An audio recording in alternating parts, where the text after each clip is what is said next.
Hi guys, this is Dave from The Legend of Pixels, and I'm joined today by my co-host John. Say a few What's things. up, guys? There we go. Yeah. See, not so stilted, right? Yeah. Yeah, no, Anyway, it's yeah. solid. Anyway, John, what have you been playing recently? I'm still playing Zelda, actually, to tell you the truth. Oh yeah, man. Even today. I know you were playing yesterday, but don't you have like Revelator to play and like some other things? Well, oh man, I mean, I got Revelator like a little while ago, but I didn't get to yet. Oh, But you haven't, but you've played Revelator though, right? played for like maybe 2.5 hours, not too Oh, much. oh, that's a shame. Okay, yeah, but tell me a little bit about your experience with Legend of Zelda, man. Breath of the Wild, right? Yeah. It's just huge. The world is just so alive, and I can't put it down, man. Like I finished it maybe after like 70, 75 hours of gameplay, and like I just checked my time put into it last night, and I'm over 120 hours. Oh my God, that's so beautiful.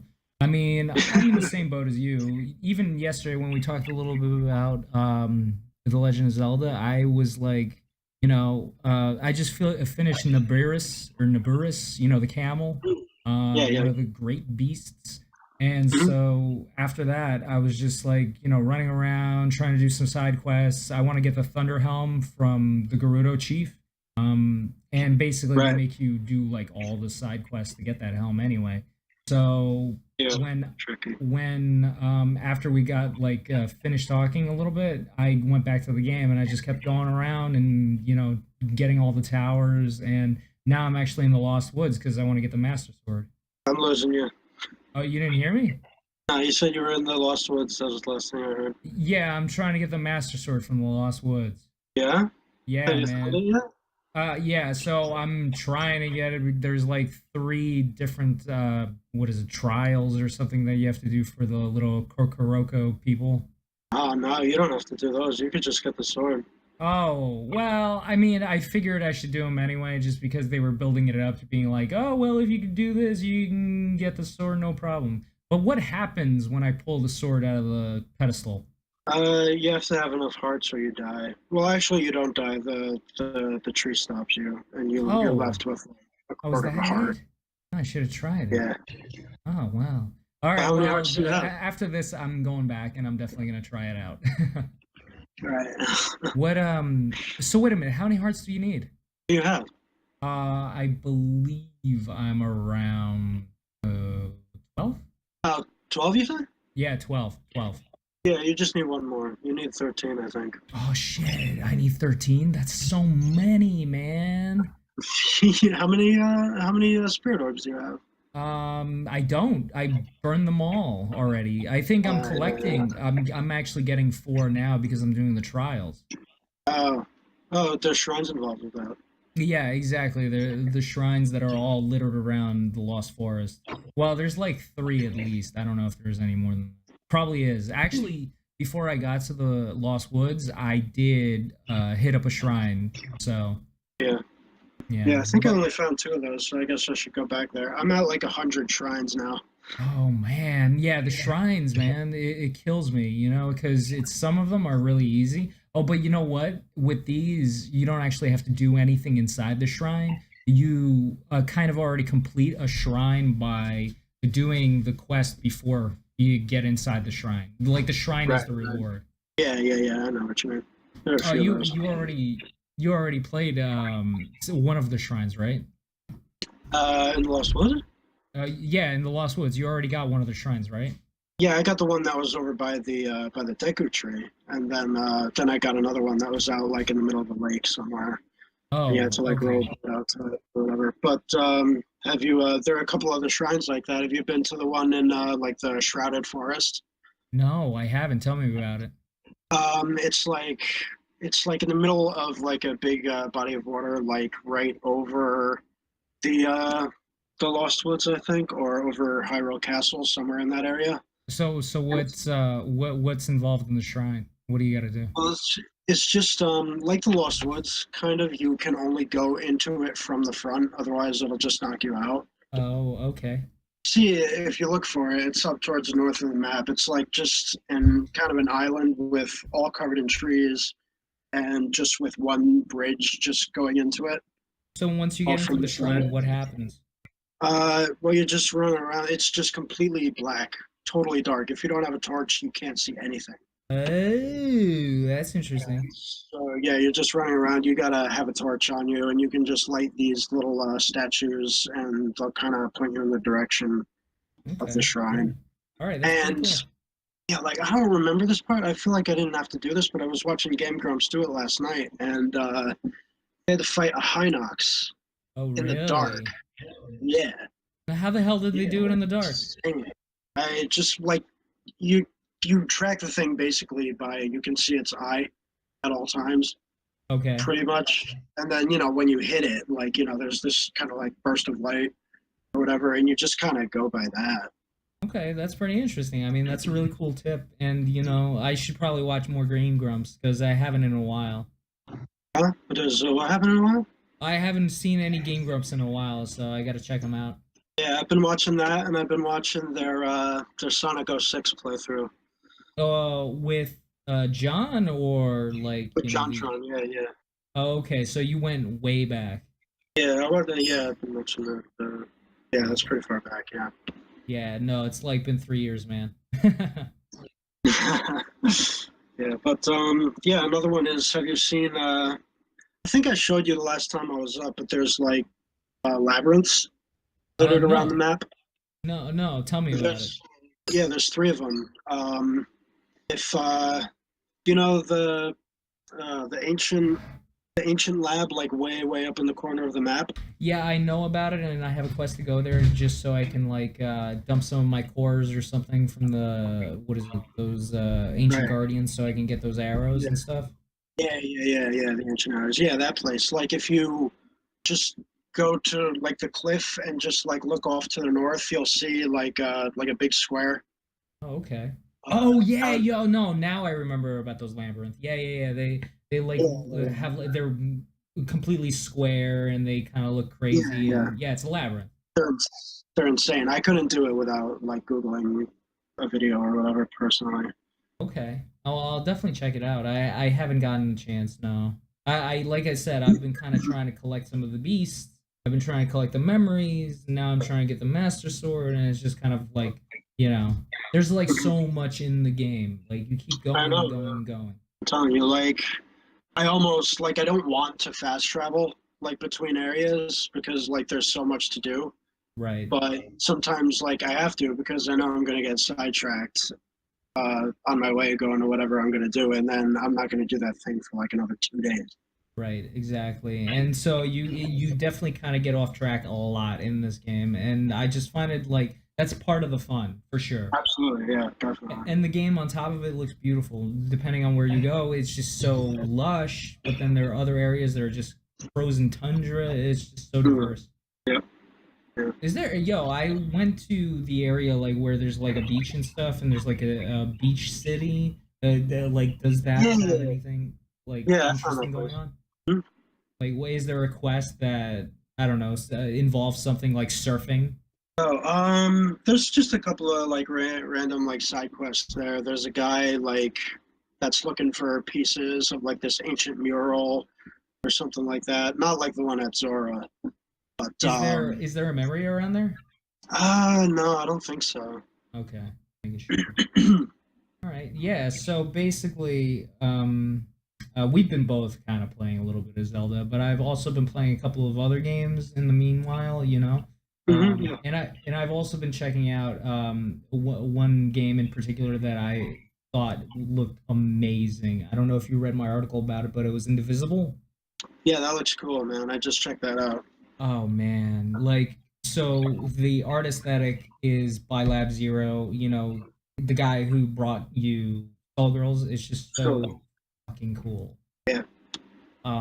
And it has that kind of like Metroidvania. Oh, have you played what is it called? Dust Elysium Tale? No, I never did play that. I've seen it go Oh down to like man. $3 like a million times. I keep meaning to buy it, but I never have. Okay, so basically you got to play Dust. Yeah, Okay. that's not even especially if you like Metroidvania style games where it's a lot of like backtracking and collecting. But I don't mean backtracking in a bad way. Right. Yeah. No. I mean, I've played. I haven't really played any of the 2D Metroids. I played all the Primes, Okay, I got you. so I'm pretty familiar with backtracking in that sense. I got you. All right, yeah. So basically, with Dust and Indivisible, what it's turning out to be, they have a very similar kind of style where it's like hard and brutal fighting. Yeah. Unlike Metroid, where it's like a lot of pew pew pew. Mhm. This is more like hack and slash, which really feels good and really looks good too, especially because the animation is so fluid, which is one of the main selling points for Dust, which I really, like I said, I really recommend it. And it was done by one guy, which is kind of similar to what's happening with Skullgirls and what's happening with Indivisible. Uh-huh. So, but yeah, if you love the art style from Skullgirls, then Indivisible basically follows along. And from what I understand, there's a lot of Southern Asian mythology that's infused in this game, which is really cool. Oh yeah. Yeah, so it just looks so cool, and the main characters, strong, powerful, looking for her powers, like understanding her powers because they were kind of like gifted to her, but she doesn't understand where they come from and who she is really. Right. So it just looks incredible, and I think that the Kickstarter was actually struggling when they tried to get it off to a good start, and with like 3 days left, they were able to hit their goal, which Yeah. was really impressive because they were asking for 1.5 million. Yeah. That's what I'm Yeah. So I mean, and they actually surpassed that. They got around 2 million, and it was only because he was kind of like able to explain why he needed that money. Because a lot of people at Kickstarter don't really want to, I don't know, back projects they don't kind of understand, or it's gotten Yeah. a lot of, yeah, it's gotten a lot of haze, around some really random Kickstarter projects that you thought were cool, but then ended up being crap or didn't come out. Right. Right. Yeah. So, So but when does that come out? let me take a look. I think it's coming out. Let's see. It's in 2018, I think. Yeah, Uh, it's not even anywhere close, unfortunately. But so yesterday, you were talking a little about Skyrim and how that sort of compares to Breath of the Wild. oh right, so Skyrim basically, if you haven't played it, you have to get on that. Especially if you love Breath of the Wild. There's no question you're gonna find a lot of similarities in terms of the open worldness. Mhm. And then on top of that, Skyrim is just a very beautiful game. And if you enjoy that kind of Norse mythology and, fighting dragons and being the dragonborn and experiencing like a very lived in world, then Skyrim is definitely up your block. Yeah. Especially now because they have the special edition, which Right. Yeah. let me take a look. I always kind of thought about like picking it up, but is like from everything I've seen, is the whole game in first person? No. So depend. Well, yeah, you can play it in first person, but you could also do a third person style, which is what I usually do, just because you can kind of get a good look around Yeah. when in first person. Depending on your FOV settings. If I mean, from what I understand on the PC, obviously, which is where I played, I just hacked the FOV to being like 120 or whatever, so it's like a fisheye lens. Yeah. But on like Xbox One or PS4. I'm not sure um how much they give you in terms of the options. Right. So I would probably play it in third person on the console, which is I'm assuming you're going to be playing on, right? Yeah. Yeah. Absolutely. But Yes. yeah, I mean, I'll do some research, and if I can definitely play it in third person, like all the way, then I'm definitely into it. Yeah, so it's not only that, but from what I understand, even on the console, they're now letting you mod Skyrim with the special edition. Yeah. So there's going to be a lot of other stuff, Yeah. which is going to be amazing. Like that would be something to think about. Legend of Zelda Breath of the Wild getting a mods like to improve gameplay and change up things. Yeah. I don't know about that. No, that's never going to happen. No, I don't think so. But like, I mean, you were just talking about how like the way that I'd felt with Zelda, you said a lot of the same things about Skyrim. Like you would see something off in the distance, and you'd just be like, "I have to be there." Yeah, that's exactly the same feeling you're gonna get playing I just, Skyrim. I want to feel that again. you know? Now, see, the thing is, like with Skyrim, I think the Legend of Zelda's map might be bigger, but I'm not sure. I mean, I'm sure somebody out there has like measured the entire map circumference and kind of figured it out. But Yeah. I really think that you're just gonna. Well, see, the thing is, there's a whole like fast travel system, right? And like Mhm. you were saying, where you kind of don't even want to fast travel because you're gonna be missing a lot of stuff. Well, in Right. Skyrim, there's a ton of that. Like Nice. if you're just wandering off the beaten path, you're gonna run into a group of soldiers or whatever that have their own little quest, or you're gonna run into a thief stealing from a guy that, or he just murdered somebody. Along the path, you might meet some assassins, which is really cool. And there's like three different guilds that you can join. Like you can be part of the assassins guild, you can be part of the thieves guild, and you can be a mage. So Nice. and with the Legend of Zelda, you're kind of Link. There's not really anywhere for you to go in terms of like, oh, being a mage, being a thief, being this. It's more like, well, your mission is to save Hyrule, and you kind of just experience it that way. But with Skyrim, you take your a journey into your own hands, where you can kind of craft the story behind your character. Right. So, Yeah. yeah, go for it. To hear you explain it, it sounded like a very epic kind Yes. of storyline and everything. And like the single like problem, I wouldn't even really call it a problem since the game is so friggin' like balls out amazing. That I had with Breath of the Wild is just like at its core, it's still very standard Legend of Zelda. Right. Storyline wise, like gameplay, it's a completely new game. Yeah. Uh, you know, Well, I so, mean, see, there's a lot of yeah, okay. So The Legend of Zelda Breath of the Wild is very epic. Like that's how I feel. In fact, I feel it's the most epic game that they've ever created. absolutely. But Skyrim isn't really. It's always been epic. Every game up to now has been in that kind of vein.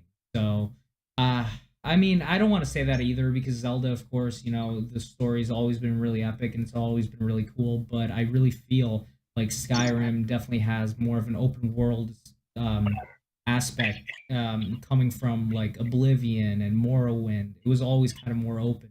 Yeah. So, and on top of that, I feel like the quests are gonna really hook you in. You're gonna be having a lot of fun as soon as you start out. And I don't know. I just think that if you've already dumped like 100 and something hours in Legend of Zelda, you can definitely dump another 100 hours into Skyrim, which is pretty much your entire lifetime. Nice. Yeah. But Yeah. I'll check it out. Like if I see it go on sale anytime soon, I'll yeah, I definitely. mean, even right now it's at $40, at least on Steam. I'm not sure how much it is on Xbone. For a But special edition, yeah. yeah, for the special edition, it's not a bad price, man. Yeah, I'll have to look it up on consoles because there's no way I could play it on my PC. But Yeah, for sure. I mean, does Revelator run okay for you? Does which one? Guilty Gear? Yeah, Guilty Gear runs fine for me. Because like I've had like if I don't turn like all the graphical, I mean this is just me because my PC is garbage, but like if I don't turn like all the graphical settings like down pretty far, I'm making like 25 frames a second. Yeah, which is really jarring. Yeah, it's awful. But I was for Sign, I I looked on some message boards and stuff, and people with some pretty decent systems were saying that they were having the same problem. Oh, well, I mean, you know what? They're using like a modded Unreal Engine 3, so maybe it's causing some issues for other people's drivers and stuff. Yeah. Unless you're talking about just on Xbone. You're playing it on Xbone or are you playing it on PC? No, my PC, it's not on Xbox, unfortunately. Oh, it's not on Xbox. Uh, Oh, just well, another non-Xbox title. game. Hey man, it's not gonna be that like that forever. I'm sure with the Scorpio coming out, there's got to be more games that are gonna want to be ported over onto the Xbone. Yeah, I know. It's just Like, I mean, like not all of them. The PlayStation, exclusive slash PC games have been like completely amazing. But like, I've always loved the Wipeout series Right, and just Omega Wipeout Omega Collection that's coming out like this Tuesday. right, Like, just that hurts me so much. right. That you can't get it. I understand, man. Yeah. But I mean, the way I see it, there, I I like Sunset Overdrive. Yeah, I don't know. I played that. That was on Games with Gold, and I got it. So I got it for free, like my first month of Xbox, and I don't know, man. I couldn't really get into it. I played it for like an hour and a half, and it was just I don't know. Go here and grab this and bring it back to me. Go there and talk to those people. Right. Yeah. All right. Well, tell me how'd you get into Guilty Gear anyway? Oh man, I've been playing that since PlayStation One, the original Guilty Gear, Oh, really? Wow, which man, was you've been just kind of like been forever now.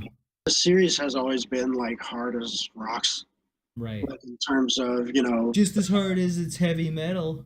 yeah, absolutely. But just the animation style, the character design, that's always kept me coming back, no matter how hard like the last couple of fights are. I gotta push through them to see just the artwork of the endings, you know. Yeah, I mean, I've always been a Street Fighter guy, especially when I was a kid, because I got Street Fighter 2 for the Super Nintendo, like Mhm. for fuck ever ago. But as soon as I saw Guilty Gear, I was like, holy shit, this is anime. This is like real anime that's in a fighting game. And it looked so amazing. And from there, I kind of got into BlazBlue a little bit on the PS3 when that came out. Uh, But yeah, Guilty Gear has always been a really strong favorite of mine because BlazBlue is just crazy over the top. it's so convoluted, the storyline and everything, and every time they put another one out, they have like this mode that you could just play through that'll like explain the story so far and everything like that. But it's just three or four of the characters like sitting in a classroom talking. Yeah, that's not It's gonna be just good. awful. Yeah, I can't sit through that. So I mean, with Guilty Gear, especially with the way they've been kind of taking the art style, where it kind of switches to this 2.5D but still anime. Uh-huh. Yeah, I just think that's such a genius idea to go that way. I Yeah, it mean, still looks beautiful, but it's hard to run on my computer. I wish it had come out on Xbox. That's another game that's only on PlayStation and yeah, I'm PC. sorry, man. It's just one of those things where you gotta hope and pray to the Xbox gods that they open their eyes and kind of give, I don't know, some other developers a chance on their system, unless developers don't even want to be on their system, which is kind of I crazy. mean, that might be it. Like, it looks like PS4 has just become like last time it was kind of switched. Like Xbox 360 was like the system for like JRPGs Right. stuff, and this time it looks like it's really PS4. Well, I wouldn't say the Xbox 360 was about the JRPGs. It had some, yeah, it had like Lost Odyssey and Blue Dragon, but I mean, it wasn't like hardcore JRPGs only on that system. Yeah, maybe I'm thinking about my PSP. Well, yeah, PSP was definitely the console that was just overloaded with JRPGs, like a ton, man. I know I picked up a copy of Lunar Silver Star Story for the PSP, and that was fucking amazing because I love the original on the PlayStation. Well, that's not really the original, but it was just so good, man. And then on top of that, they had a lot of Disgaea games on there, and what else did they have? They had Final Fantasy Tactics. Yeah. So I mean, yeah, your PSP was definitely your JRPG machine. Yeah, I But just picked up Final Fantasy Tactics A2 on the Nintendo DS the last time I was up, oh and yeah, I'm excited to get back into that again. That was a great game. oh man, yeah, Final Fantasy Tactics is just like such an amazing series. In fact, I kind of prefer it over some of the mainline Final Fantasy games. Sure. Yeah, I can understand that. Yeah, I don't know. It's just I like tactical RPGs for sure. Like you have a lot more control about positioning, and you definitely have a lot more characters on the board than just the three standard characters that kind of follow you along. Mhm. So and the storylines have been really good too. Yeah, they've been well, I mean, you know, War of the Lions when they did Final Fantasy Advance Tactics. No, Final Fantasy Tactics. Yeah, Yeah, that tactic. was like a pretty serious storyline, but like the advance ones were pretty like I don't know. Yeah. I just remember the first one being like a couple of kids like getting stuck in this like other dimension or whatever, and trying to get out. Yeah, wasn't one of the characters in a wheelchair or something? Yeah, I think so. Yeah. So hey, Yeah, that's he pretty didn't want to heavy. go back. That's right. Yeah. Yeah, there you go. So speaking of games that should be on the Nintendo Switch, I feel like a lot of the Final Fantasy Tactics games would do so well on. Yeah, I think you have a good point. Thinking of it, I just like I said, I picked up Disgaea last night on the Switch. Oh yeah, tell me about it. Haven't Uh, gotten a chance to play. yeah, actually, I put in like 2.5 hours last night, and this is the first time in, I mean, years that I've like played a game like the same night that I bought it. Oh man, so Yeah, that's how hard it hooked you. I guess. Yeah, I don't know. I was just excited to play it, and yeah, it's just the the handheld mode is just like perfect for it. Like I didn't go outside or take it with me anywhere or anything, but it just felt right. Well, that's one of the key features about the Switch is where you can just take it anywhere, which is pretty impressive. Right. And then on top of that, you bring it home, you plug it in, boom, it's on the big screen. So yeah, I totally feel it with, especially like an RPG, a turn-based RPG. I mean, it just makes sense that I Mhm. could just pull it out and kind of play it a little bit in bed, and then put it back in and watch it on the TV. Yeah, if I play something on the Switch for too long on the handheld mode, then and then put it back on the TV, like it really fucks with my eyes. I don't know if you have the Oh, same problem. Not really, but I'm just I guess I could see where that comes from, where you're kind of like staring at a very small screen for a good while, and then you're kind of yeah. like, whoa, back up to a huge screen. Is all that noise Goku? Yeah, it's Goku. It my sounded like it pet was coming parrot. like right behind me. Yeah, I know. He's got, you know what it is? He fills his mouth with just like air and then forces it out in this high pitched squeak that just blows your mind. Yeah, that's Goku. Yeah. So, but so how long did you play Disgaea? Two or 2.5 hours. So, 2 or 2.5. so like a chapter and a half maybe. I wound up getting through.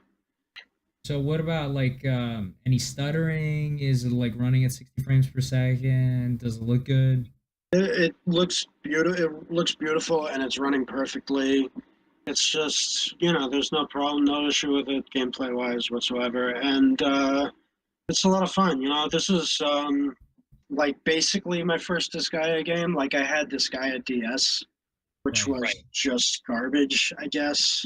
Oh And really? Why'd you hate Disgaea DS? I don't know. It just I don't know what it was with it, but it could have been. I don't know. It could have been like a real, regular, actual Disgaea game, but it was just a little bit convoluted Okay. in So terms the of story gameplay. was convoluted, the gameplay was No, the convoluted. gameplay. Like there was like these like little pyramids like all around the battlefield that changed color, and you had to be like in the section of the one that was your color, so you could do extra damage to the other guys or whatever. And for some reason, um, that mechanic just really turned me off. Okay. And I don't know. I don't know. It just didn't seem. Maybe the DS just wasn't the right system for it, and Yeah. so I was pretty hesitant going in to Disgaea 5. But it seems my fears were baseless. It's a really good game.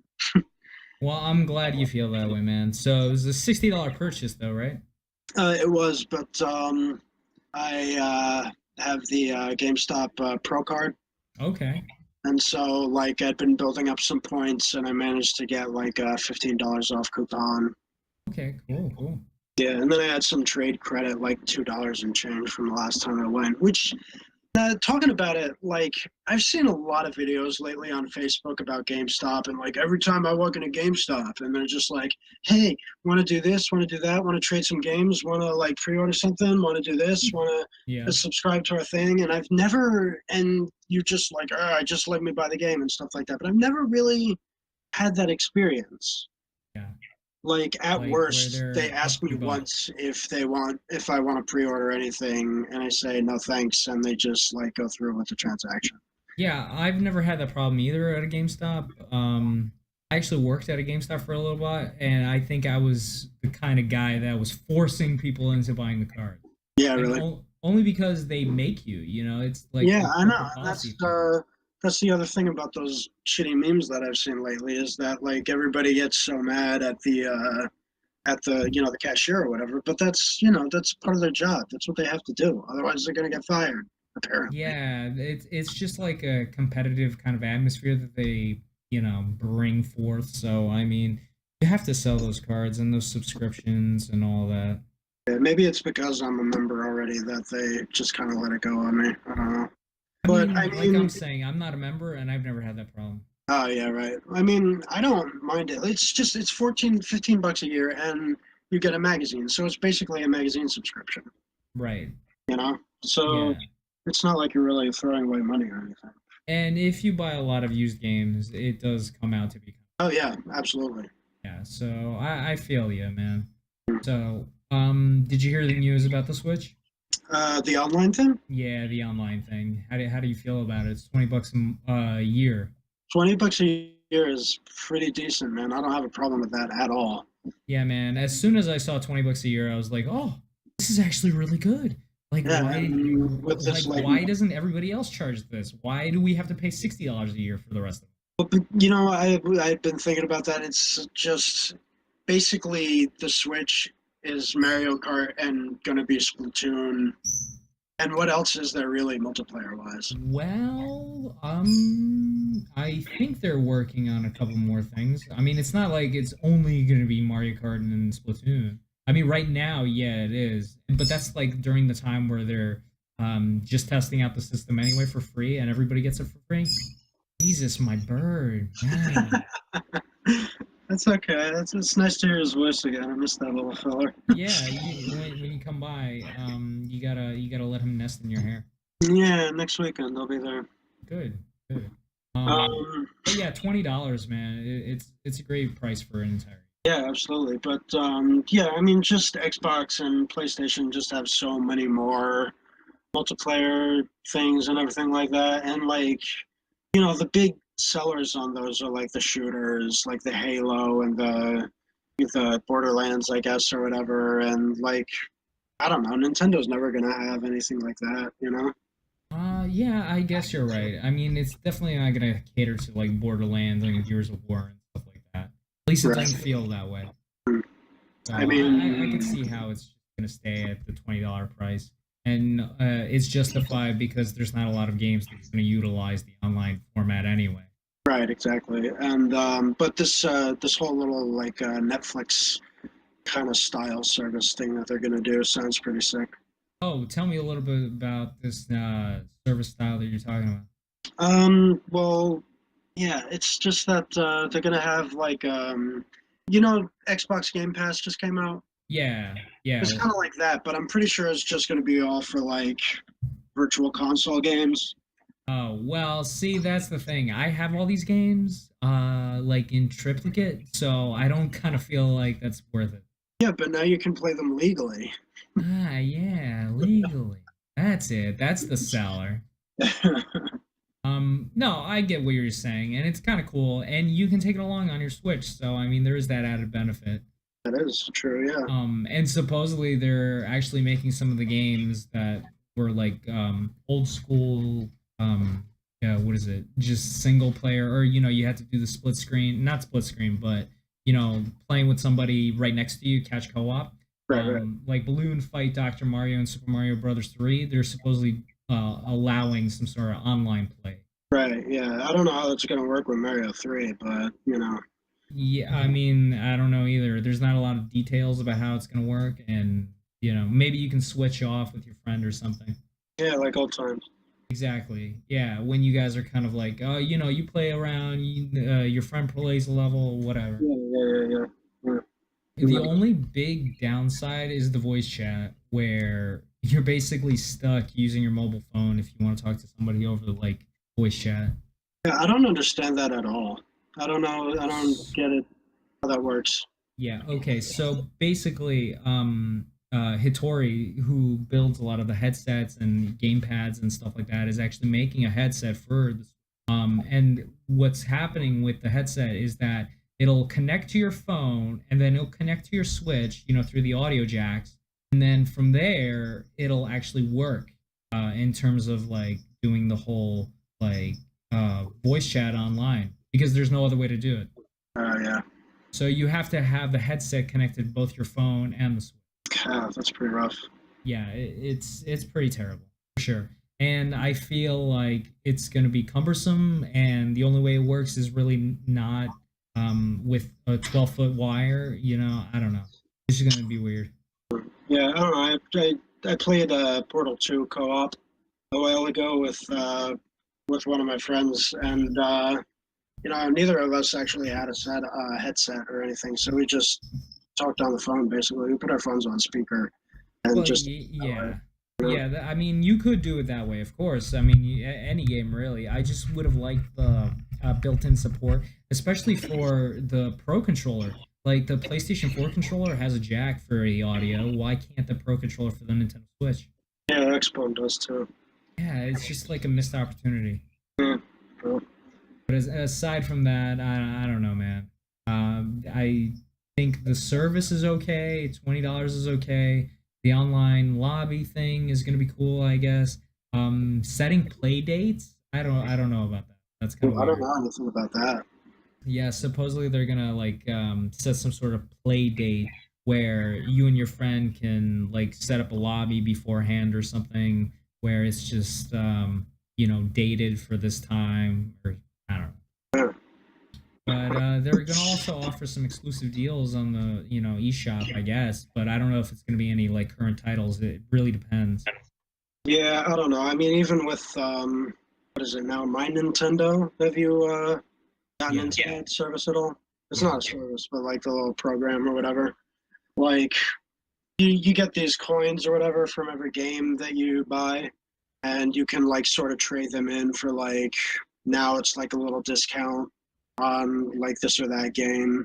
That's like yeah, I mean they're offering a discount on Mario Kart 8, not the Mario Kart 8 on Switch, mind you, but the one on Oh, Wii U. oh, that's so Like lame. 20 or 30% discount. And like the one thing that I've seen, and another one of these rewards is just desktop wallpapers. Yeah, it's so lame. It's just JPGs, And But well, wait a minute. Now, the PlayStation 4 also does similar things where it has themes and stuff right, that go on discount and avatars. So, I mean, I never download them, but they are a thing. those are things that you have to pay for. No, no, no. I mean, for PlayStation 4, when you have the PlayStation Plus, no, those Uh, sometimes they are free. yeah, Like okay, because it's just part of the service. right. So Yeah, I don't know. I yeah, think I think the Nintendo Switch is pretty cool the way it is. The online thing, I'm glad it's coming. You're right. Right now, it's only like two games and some added multiplayer for old Virtual Console games. But I don't know how cool it's gonna be later on. yeah. If it's gonna be I really worth the mean, investment. yeah. Obviously, games are going to be added and everything, but I don't know about the quality of them. I mean, like the Nintendo games, the first party games are always going to be pretty good, but I mean, you're never going to see like Yeah, I don't like a know. Borderlands or something. Yeah, exactly. You're not going to see any real like heavy hitting third party games. Right. Which is a shame for sure. But that's a Nintendo thing. I mean, they always had a problem trying to get It, those like big developers to come in. I am excited to play Red Out though on the Switch. Oh, there you go, man. Yeah, since I can't play it on my PC. I know, it's so sad. You definitely need to get a better PC. I gotta help you out. Yeah, well, I mean, I'm still barely surviving on my smart ones and my lean cuisines right now. So, Smart ones and lean cuisines. Amazing. So tell me a little bit more about the YouTube video that you started with Intro to Sonic, the comics. Um, yeah, it's going okay. I'm reading the first couple of issues right now. Um, I was actually surprised that it's kind of easy to buy these comic books that are like so old. Oh, really? No, not necessarily in individual issues because they're going to be really hard to find anyway. But there are a lot of compilations and sort of things. They've got Cool. these like little archives magazines that are like 4 issues to a book, and they're kind of shrunken down a little bit smaller. Um, but they're in full color. And then they got like the Legacy series, which is like 10 or 12 books or something to a larger book. And but those are in black and white, and the Oh, black paper and is like white. kind of crappy. Okay. So I'm not really going for those. But and then they've got like the Saga series, which is like kind of like a collection of graphic novels, which tells like the A stories from like a few comic books, but leaving out like the B stories. Okay. And then every issue is on Comixology, Oh, damn. which I found surprising. But so like in a pinch, like if I can't find these archives or anything, I could totally use that. But for some reason, I hate reading comics on my Kindle. Yeah, I wouldn't even. It's just weird. Yeah, I don't know. Like either like it's a page to a screen, and you either have to like zoom in like really tight to read the captions or whatever, or it goes like panel by panel. And like especially in like current comics, that doesn't really translate very well No. to a panel by panel situation because like every page is kind of like its own format sometimes, you know. Right. Well, especially if it's like two different pages. Yeah, exactly, like a splash page or something like that. Yeah, and then in that case it'll just go from like word balloon to word balloon to word balloon and then expand to show like the whole splash page shrunken down onto the one screen. And also comic books are huge in Yeah. terms of space. Right. You know, like I have the Comixology app, and I already have obviously like a bunch of books and everything on my Kindle, and like I managed to squeeze like 10 or 12 comic books onto my device before I just completely ran out of space. That's crazy. Yeah, Is it because of the color? could be the color. Could be that it's just all art instead of like just text or Right. whatever. But I don't know. I mean, at least if uh, if I go that way, I could just open them up on my PC and just like copy and paste some panels onto like the video and do kind of like an overlay or something. Oh, that's interesting. Yeah. Go for it, man. I like Yeah, the idea. yeah. I'm just still working on exactly what like the format, exactly what I'm going to talk about in like any of these videos. Okay. It's gonna be good. It's fine. It's not like I'm obviously not gonna like go through each and every like book of the 290 issue series. But Yeah, when I was looking up how many comics there are, I was like blown away. Whoa, this thing has been going on for a while. yeah, and there's like multiple like spin-offs. Uh, there was Knuckles had his own series for a little while. There's Sonic Universe, which basically focuses on like the other characters like Amy and like Shadow and Big the Team Cat and all Chaotix. those. I've never read one of those. And then there's like the random like miniseries, and then there's the specials. There's so much going on. Jeez, man. Was not expecting that many. Yeah. But one of my favorite like miniseries was Sonic Quest, which kind of retells Sonic 2 through Sonic and Knuckles. It's called the Death Egg Saga, and Ooh, that sounds cool. yeah, it's just like all the games like back then like kind of had this kind of overarching storyline that tied the games like into one another. Right. Like at the end of Sonic 2, Sonic blows up Robotnik's Death Egg. Okay. Right. And in Sonic 3, like you can see in the background of the The launch Death base Egg, scene yeah. that the Death Egg is being rebuilt, you know? And then in Sonic and Knuckles, you go up to the Death Egg again.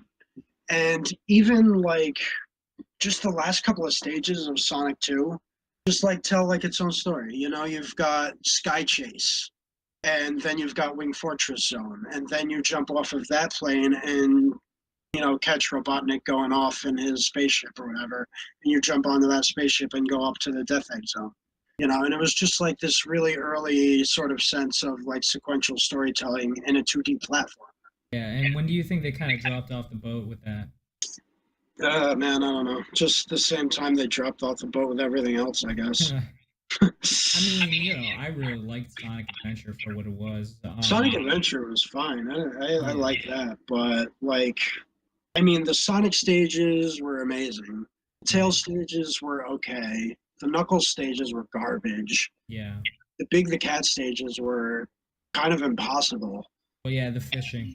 Yeah, and like just the Sonic stages, the Sonic storyline, I could play that every fucking day for my whole life, Right.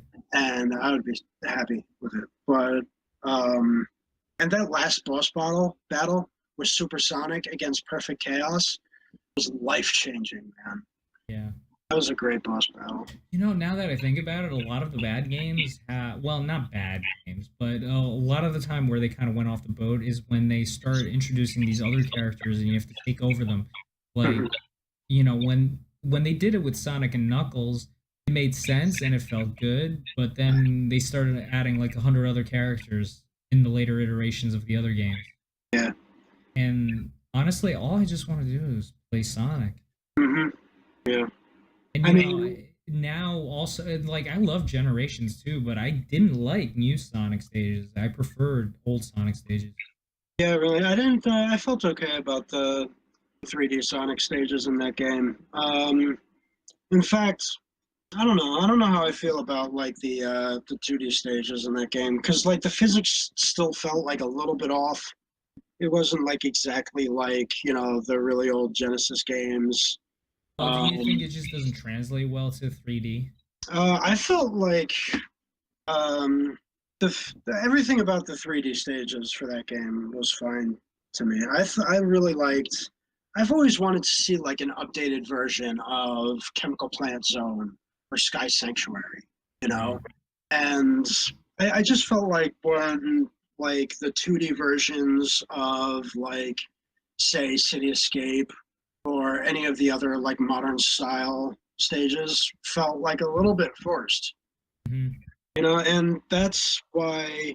And the same issue I had with Sonic 4. Like, the physics of Sonic's jumping and running and everything just felt like a little bit wrong, and that's why I'm really, really excited about Sonic Mania. Yeah, it looks like they're coming back to form.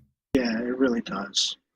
Not only that, but it's only gonna be $20 rather than like Street Fighter Ultra 2 being what, Damn, 40? $40. Stupid. That's ridiculous. Yeah. Oh, I'm really excited for Sonic Mania. And Yeah, it man. ties in really well with the comic series, that you're trying to bring up. Yeah, maybe. Yeah, it could be good. All right. Well, so this pretty much concludes the first episode of the Legend of Pixels podcast. We had a good time talking a little bit about games, and hopefully we can do more recurrences of this and some interesting stuff that's coming down the pipe. Please stay tuned. This is Dave signing off, and my co-host. This is John. I'll see you guys. See you guys next time. Thanks for All right, visiting. all right, man. See you later. Bye, dude. Bye.